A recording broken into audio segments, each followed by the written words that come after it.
ನಮಸ್ತೆ ಮೇಡಮ್. ನಮಸ್ತೆ ನಮಸ್ತೆ. ಎಲ್ಲಾ ಮಾಸ್ಟರ್ಸ್ಗೂ ನಮಸ್ತೆ. ಎಲ್ಲ ದಿವ್ಯಚೇತನಗಳು ನಮಸ್ತೆ. ಮಾವತರ ಫೌಂಡೇಶನ್ ಸಂಸ್ಥಾಪಕರಾದಂತ ರಂಗನಾಥ್ ಗುರೂಜಿಯವರಿಗೆ, ಪತ್ರಿಜಿಯವರಿಗೆ ಎಲ್ಲ ನಮ್ಮ ನಮನಗಳು. ಅವ್ರು ಹೇಳ್ದಂಗೆ ನಾವು ಅಷ್ಟೊಂದೇನ್ ಪಂಡಿತರಲ್ಲ, ಹೆಸರು ಮತ ಪಂಡಿತರ ಇದೆ. ಒಂದು ನಮ್ಮ ಮೈಸೂರು ಮಿತ್ರ ಪೇಪರ್ ಬಂತು, ಅದರಲ್ಲಿ ಡಿಜಿಟಲ್ ಉಪವಾಸ ಅಂತ ಬಂತು. ಅಂದ್ರೆ ಒಂದು ಈಗಿನ ಮೊಬೈಲ್ ಹಾವಳಿಯಿಂದ ಎಷ್ಟು ಕೆಟ್ಟದಾಗ್ತದೆ ಅಂತ ಹೇಳಿ GL ತ್ರಿಪುರಾಂತಕ ಅನ್ನೋರು ಒಳ್ಳೆ ಅಂಕಣಕಾರರು. ಅವರು ಒಂದು ಚಿಕ್ಕ ಅಂಕಣ ಬರೆದಿದ್ದಾರೆ. ಅದನ್ನ ನಾನು ಅದೇ ಅವ್ರು ಹೇಗೆ ಬರೆದಿದ್ದಾರೆ ಅದೇ ರೀತಿ ಯಥಾವತ್ತಾಗಿ ಓದ್ತಿದ್ದೀನಿ. GL ತ್ರಿಪುರಾಂತಕ ಅವರಿಗೆ ಧನ್ಯವಾದಗಳು. ಅದನ್ನ ಓದ್ತಾ ಇದ್ದೀನಿ, ಅದಕ್ಕೆ ಅನುಮತಿ ಕೊಡಿ ಅಂತ ಕೇಳ್ಕೊಳ್ತಾ ಇದ್ದೀನಿ. ಅದು ಮೈಸೂರು ಮಿತ್ರ ಅಂತ ಮೈಸೂರಿನ ದಿನಪತ್ರಿಕೆಯಲ್ಲಿ ಪ್ರಸಾರ ಆಗಿತ್ತು. ಅದನ್ನ ಅದೇ ರೀತಿ ನಾನು ಯಥಾವತ್ತಾಗಿ ಓದ್ತಾ ಇದ್ದೀನಿ. ನಮಸ್ತೆ.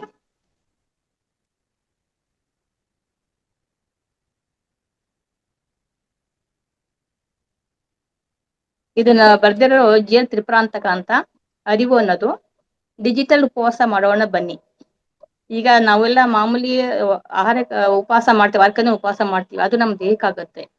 ಆದ್ರೆ ನಾವ್ ಎಲ್ಲಾ ಮೊಬೈಲು ಎಲ್ಲ ಉಪಯೋಗಿಸ್ತಿದ್ವಲ್ಲ, ಅದರಿಂದ ನಾವು ಒಂದಿನ ನಾವು ಉಪವಾಸ ಅಂದ್ರೆ ದೂರ ಇದ್ರೆ ಒಳ್ಳೇದು ಅಂತ ಹೇಳಿ ಅವ್ರು ಬರ್ದಾರೆ. ಅದನ್ನ ನಾನು ಅದೇ ರೀತಿ ಯಥಾವತ್ತಾಗಿ ಓದ್ತಾ ಇದ್ದೀನಿ ಮೇಡಮ್. ನಮಸ್ತೆ. ಡಿಜಿಟಲ್ ಉಪವಾಸ ಮಾಡೋಣ ಬನ್ನಿ. ಡಿಜಿಟಲ್ ಉಪವಾಸ ಇದೇನಿದು? ಇದಾವ ರೀತಿಯ ಉಪವಾಸ ಅನ್ಸುತ್ತೆ ಅಲ್ಲವೇ? ವಾರಕ್ಕೆ ಒಂದು ಹೊತ್ತು ಆಹಾರ ತ್ಯಜಿಸಿ ಉಪವಾಸ ಮಾಡಿದರೆ ದೈಹಿಕ ಆರೋಗ್ಯಕ್ಕೆ ಒಳ್ಳೆಯದು ಎಂದು ಆರೋಗ್ಯ ಶಾಸ್ತ್ರ ಹೇಳಿದೆ. ವಾರಕ್ಕೆ ಒಂದು ದಿನ ಡಿಜಿಟಲ್ ಉಪವಾಸ ಮಾಡಿದರೆ ದೇಹ ಹಾಗೂ ಮಾನಸಿಕ ಆರೋಗ್ಯಕ್ಕೆ ಒಳ್ಳೆಯದು ಎಂದು ಮನಶಾಸ್ತ್ರ ಹೇಳುತ್ತದೆ. ಹೌದು, ವಾರಕ್ಕೆ ಒಂದು ದಿನ ನಮ್ಮ ದೈನಂದಿನ ಆಪ್ತ ಮಿತ್ರರಾದ ಮೊಬೈಲ್ ಫೋನ್, ಟಿವಿ, ಲ್ಯಾಪ್ಟಾಪ್ ಇತ್ಯಾದಿಗಳನ್ನ ಉಪಕರಣಗಳಿಂದ ಅಂತರ ಕಾಪಾಡಿಕೊಳ್ಳುವುದೇ ಡಿಜಿಟಲ್ ಉಪವಾಸ. ಇದು ಡಿಜಿಟಲ್ ಯುಗ. ಅಂಗಡಿಯಲ್ಲಿ ಬಿಲ್ ಪಾವತಿ ಮಾಡುವುದರಿಂದ ಹಿಡಿದು ಯುದ್ಧಕ್ಕೆ ಬಳಸುವ ಶಸ್ತ್ರಾಸ್ತ್ರಗಳ ನಿಯಂತ್ರಣವು ಡಿಜಿಟಲ್ ಟೆಕ್ನಾಲಜಿಯಿಂದ ನಡೆಯುತ್ತಿದೆ.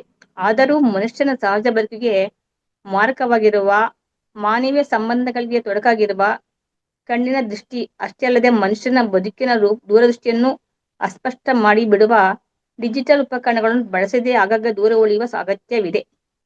ಡಿಜಿಟಲ್ ಉಪಕರಣಗಳಿಗೆ ಅಬಾಲವೃದ್ಧರಾಗಿ ಇಂದು ಅಡಿಕ್ಟ್ ಆಗಿದ್ದಾರೆ. ಯಾವ ಮಟ್ಟಿಗೆ ಎಂದರೆ, ಮನೆಯಲ್ಲಿ ವೈಫ್ ಇಲ್ಲದಿದ್ದರೂ ಪರವಾಗಿಲ್ಲ, ವೈಫೈ ಇರಲೇಬೇಕು. ಇಲ್ಲದಿದ್ದರೆ ನೀರಿನಿಂದ ಹೊರತೆಗೆದ ಮೀನಿನಂತಾಗುವ ಮಂದಿ ನಮ್ಮ ನಿಮ್ಮ ನಡುವೆ ಇದ್ದಾರೆ. ಮನೆಯ ಒಳಗಡೆ ಇದ್ದುಕೊಂಡು ಸದಾ ಪ್ರಪಂಚದ ಜೊತೆ ಸಂಪರ್ಕದಲ್ಲಿರುವ ಕೆಲವು ಜನ ಮನೆ ಮಂದಿ ಜೊತೆಗೆ ಸಂಪರ್ಕ ಕಳೆದುಕೊಳ್ಳುತ್ತಿದ್ದಾರೆ. ಸಾಮಾಜಿಕ ಜಾಲತಾಣ ಎಂಬ ಮಾಯಾಜಾಲ ಇಂದು ಇಡೀ ಸಮಾಜಕ್ಕೆ ವ್ಯಾಪಿಸಿ ಬಿಟ್ಟಿದೆ. ಇದರಿಂದ 27% ಉಪಯೋಗವಿದ್ದರೆ 75% ದುಷ್ಪರಿಣಾಮ. ಎಳೆಯ ಮಕ್ಕಳನ್ನ ಹಿಡಿದು ವಯೋವೃದ್ಧದವರೆಗೂ ಇದರ ಸೆಳೆತದಿಂದ ತಪ್ಪಿಸಿಕೊಳ್ಳಲು ಸಾಧ್ಯವಿಲ್ಲ.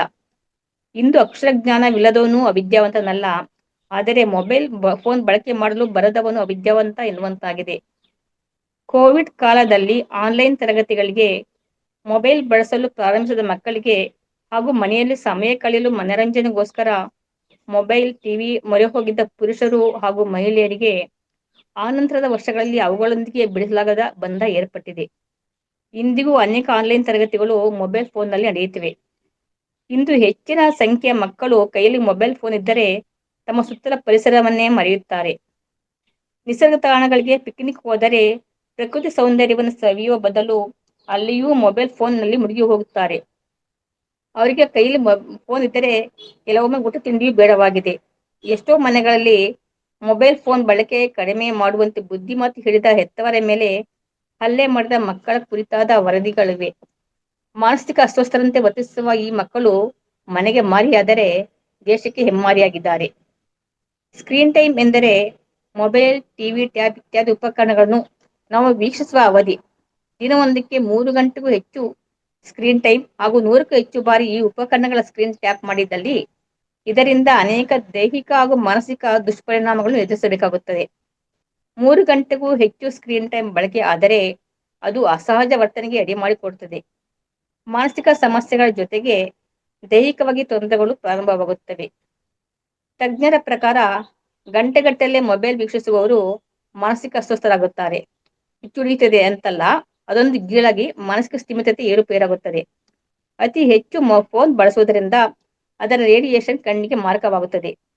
ರೆಟಿನಾ ಕ್ಯಾನ್ಸರ್ ಬರುವ ಸಾಧ್ಯತೆಯೂ ಇದೆ.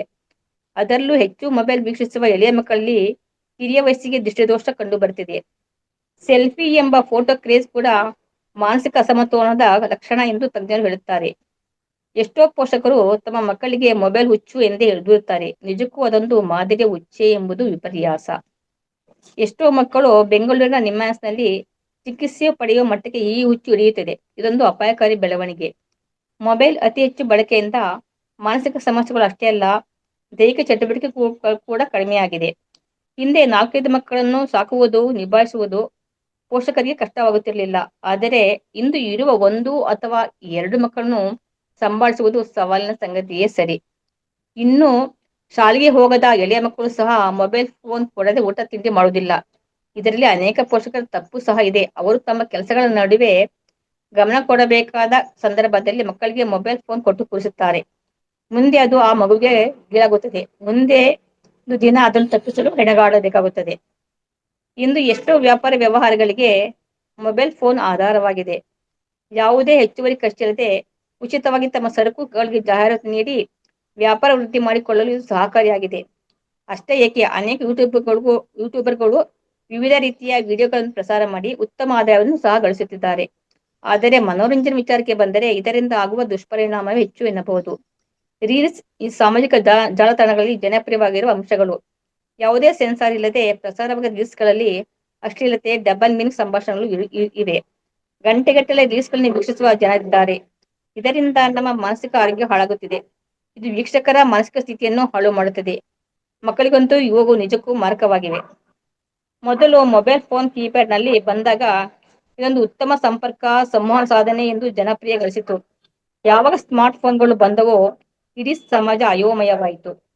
ಇದೊಂದು ಸಾಧನ ಅನೇಕ ಸಾಧನಗಳಿಗೆ ಪರ್ಯಾಯವಾಗಿ ಇಂದು ಬಳಕೆಯಾಗುತ್ತಿದೆ. Camera, radio, calculator, map, compass, recorder ಇತ್ಯಾದಿ. ಹೀಗೆ ಅನೇಕ ಸಾಧನಗಳನ್ನು ದೂರ ಮಾಡಿತು. ಎಷ್ಟೋ ಮಂದಿ 2 ಗಂಟೆ ಸಿನಿಮಾವನ್ನು ಮೊಬೈಲ್ ಫೋನ್ನಲ್ಲಿಯೇ ನೋಡುವವರಿದ್ದಾರೆ. ಕೇವಲ ವಿದ್ಯಾವಂತರಾದರೆ ಸಾಲದು, ಪ್ರಜ್ಞಾವಂತರಾಗಬೇಕು. ಅಡ್ಡ ಪರಿಣಾಮಗಳ ಕುರಿತು ಚಿಂತಿಸದೆ ಅವಧಿ ಮೀರಿ ಡಿಜಿಟಲ್ ಉಪಕರಣಗಳನ್ನು ಬಳಸಬಾರದು. ಡಿಜಿಟಲ್ ಉಪಕರಣಗಳ ಅತಿಯಾದ ಬಳಕೆಯಿಂದ ಮಗ್ನತೆಯ ಅವಧಿ ಕಡಿಮೆ ಆಗುತ್ತದೆ. 20 ವರ್ಷಗಳ ಹಿಂದೆ ಒಂದು ವಿಷಯದ ಕುರಿತಾಗಿ ಇದ್ದ 2 ಗಂಟೆ 43 ನಿಮಿಷಗಳ ಮಗ್ನತೆಯ ಅವಧಿ ಇಂದು ಕೇವಲ 47 ಸೆಕೆಂಡ್ಗಳಿಗೆ ಬಂದಿದೆ. ಇದು ಟಿವಿ ಹಾಗೂ ಮೊಬೈಲ್ ಪರದೆ ವೀಕ್ಷಣೆಯಿಂದಾಗುವ ದುಷ್ಪರಿಣಾಮ. ಗಂಟೆಗಟ್ಟಲೆ ಮೊಬೈಲ್ನಲ್ಲಿ ಮುಳುಗಿ ಹೋಗಿರುವ ವಿದ್ಯಾರ್ಥಿಗಳಲ್ಲಿ ಅತಿ ಹೆಚ್ಚು ಮಂದಿ 1 ಗಂಟೆ ಒಂದು ಕಡೆ ಕುಳಿತು ಮಗ್ನತೆಯಿಂದ ಪುಸ್ತಕ ಅಧ್ಯಯನ ಮಾಡಲು ಸಾಧ್ಯವಾಗದಷ್ಟು ಮಟ್ಟಕ್ಕೆ ಇದು ತಲುಪಿದೆ. ಮನುಷ್ಯನ ಮಗ್ನತೆ ಅಷ್ಟೇ ಅಲ್ಲ, ಅವನ ಕ್ರಿಯಾಶೀಲತೆಗೆ ಮಾರಕವಾಗಿದೆ. ಕ್ರಿಯೇಟಿವಿಟಿ ಇಲ್ಲದೆ, ಹೊಸ ಆಲೋಚನೆಗಳಿಗೆ ಮನಸ್ಸು ಮಾಡದೆ ಸೋಮಾರಿಗಳಾಗುತ್ತಿದ್ದಾರೆ. ಅನೇಕ ಬಹುಮುಖ್ಯ ಕೆಲಸಗಳನ್ನು ಮುಂದೂಡುವ ಪ್ರವೃತ್ತಿ ಮೊಬೈಲ್ ಬಳಕೆಯಿಂದ ಆಗುತ್ತಿದೆ ಎಂದು ಅಧ್ಯಯನವೊಂದು ತಿಳಿಸುತ್ತದೆ. ಅನೇಕ ಸಂಬಂಧಗಳು ಹಾಳಾಗುತ್ತಿರುವುದು ಮೊಬೈಲ್ ಬಳಕೆಯಿಂದಲೇ ಎನ್ನಬಹುದು. ಎಲ್ಲದಕ್ಕೂ ಒಂದು ಮಿತಿ ಇದ್ದರೆ ಒಳ್ಳೆಯದು ಎಂಬ ಮಾತೊಂದಿದೆ. ಇದು ಡಿಜಿಟಲ್ ಉಪಕರಣಗಳ ಬಳಕೆಗೂ ಅನ್ವಯವಾಗುತ್ತದೆ. ವಾರಕ್ಕೆ 1 ದಿನವಾದರೂ ಸಾಧ್ಯವಾದಷ್ಟು ಮಟ್ಟಿಗೆ ಡಿಜಿಟಲ್ ಸಾಧನಗಳಿಂದ ಅಂತರ ಕಾಪಾಡಿಕೊಳ್ಳುವುದು ಒಳ್ಳೆಯದು. ಮಲಗುವ 2 ತಾಸು ಮೊದಲು ಊಟ ಮಾಡಿದರೆ ಆರೋಗ್ಯಕ್ಕೆ ಒಳ್ಳೆಯದು. ಅದೇ ರೀತಿ ಅನಿವಾರ್ಯ ಸಂದರ್ಭ ಹೊರತುಪಡಿಸಿ ಮಲಗಲು 2 ತಾಸು ಮೊದಲು ಮೊಬೈಲ್ ಬಳಕೆ ನಿಲ್ಲಿಸಿದರೆ ಒಳ್ಳೆಯದು ಎನ್ನುತ್ತದೆ ಅಧ್ಯಯನ. ಸಾಮಾಜಿಕ ಜಾಲತಾಣ ವೀಕ್ಷಣೆಗೆ ಕಾಲಮಿತಿ ಹೇರಿಕೊಂಡರೆ ಅಡ್ಡ ಪರಿಣಾಮಗಳು ತಪ್ಪುತ್ತವೆ. ಜೊತೆಗೆ ಕಣ್ಣಿಗೆ ಆಗುವ ಆಯಾಸ ತಪ್ಪಿಸಬಹುದು. ಮೊಬೈಲ್ ಬಳಕೆ ಗೀಳಿಗೆ ಒಳಗಾಗಿದ್ದ ನಾನು ಇತ್ತೀಚೆಗೆ ಬೇಸತ್ತು 20 ದಿನಗಳ ಡಿಜಿಟಲ್ ಉಪವಾಸ ಕೈಗೊಂಡಿದ್ದೆ. ಫೋನ್ ಕರೆಗಳು, ಅನಿವಾರ್ಯ ಸಂದೇಶಗಳ ಹೊರತಾಗಿ ಸಾಮಾಜಿಕ ಜಾಲತಾಣದಿಂದ ದೂರ ಉಳಿದಿದ್ದೆ. ಅದರಿಂದ ಅನೇಕ ರೀತಿಯ ಪ್ರಯೋಜನಗಳಾದವು. ಈ ಸಮಯದಲ್ಲಿ ಬಹುದಿನದಿಂದ ಓದದೆ ಉಳಿದಿದ್ದ ಪುಸ್ತಕಗಳನ್ನು ಓದಿದೆ. ಹೊಸ ಆಲೋಚನೆಗಳು ಬಂದವು. ಹೊಸ ಯೋಚನೆಗಳನ್ನು ರೂಪಿಸಿಕೊಂಡೆ. ಬರವಣಿಗೆಗೆ ಹೆಚ್ಚು ಸಮಯ ದೊರೆಯಿತು. ಮನೆಯ ಜನರೊಂದಿಗೆ ಹೆಚ್ಚು ಸಮಯ ಕಳೆಯಲು ಅವಕಾಶವಾಯಿತು. ಕಣ್ಣಿಗೆ ಆಗುತ್ತಿದ್ದ ಆಯಾಸ ಕಡಿಮೆಯಾಗಿದೆ.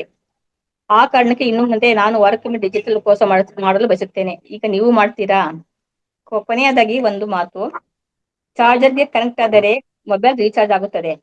ಮೊಬೈಲ್ನಿಂದ ಡಿಸ್ಕನೆಕ್ಟ್ ಆದರೆ ಮನುಷ್ಯ ರೀಚಾರ್ಜ್ ಆಗುತ್ತಾನೆ. ನಮಸ್ಕಾರ. ಇದನ್ನ ಬರ್ತದ್ದಾರೆ. ಅವರಿಗೆ ತುಂಬಾ ಧನ್ಯವಾದಗಳು. ಇಷ್ಟೊತ್ತು ನನ್ನ ಕೇಳಿಸ್ಕೊಟ್ಟು ಮೊದಲು ನುಡಿಗಳನ್ನು ಕೇಳಿಸಿದ ನಿಮ್ಮೆಲ್ಲರಿಗೂ ಧನ್ಯವಾದಗಳು. ನಮಸ್ತೆ.